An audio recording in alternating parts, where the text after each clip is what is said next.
বাংলাদেশ কিন্তু দীর্ঘ সময় প্রধানমন্ত্রীকে ঈশ্বর বানানোর প্রকল্প দেখেছে। প্রধানমন্ত্রী কোনো ভুল করতে পারে না, প্রধানমন্ত্রী ঈশ্বর, বাকিরা সবাই খুব দুষ্ট। বাংলাদেশে তো আমরা ডিজিটাল সিকিউরিটি অ্যাক্টের মতো আইন দেখেছি, অর্থাৎ যেই আইন নিজেই মানবাধিকার লঙ্ঘন করে এমন আইনও তো আমরা দেখেছি। আবার এমন অনেক আইন হতে পারত সুরক্ষা দেবার জন্যে, আমার মতো নারীদের সুরক্ষা দেবার জন্যে, কিন্তু সেটা হয়নি।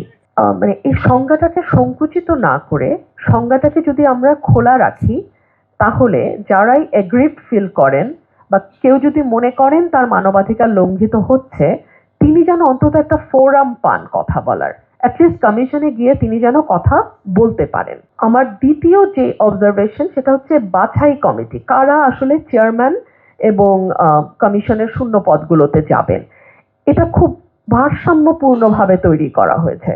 এখানে প্রধান বিচারপতি কর্তৃক আপিল বিভাগের একজন বিচারক থাকবেন, তিনি সভাপতিত্ব করবেন।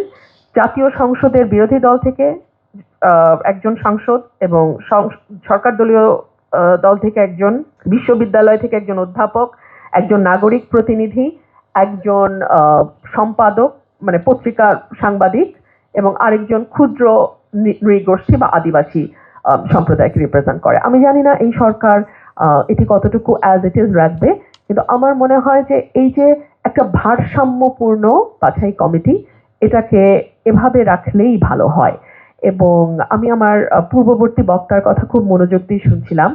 বাংলাদেশ কিন্তু দীর্ঘ সময় প্রধানমন্ত্রীকে ঈশ্বর বানানোর প্রকল্প দেখেছে।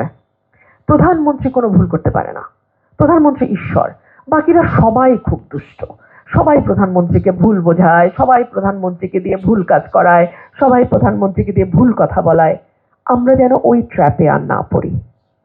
আমরা সবাই মানুষ। ওটার মাধ্যমে প্রধানমন্ত্রীর মানবাধিকার লঙ্ঘিত হয়, তাকে যদি এভাবে তুষ্ট করা হয়।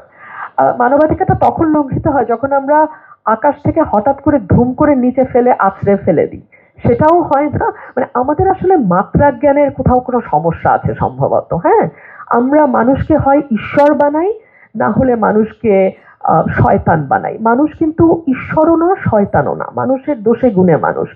আর প্রধানমন্ত্রীর it's an office, let's deal it professionally, তাই না?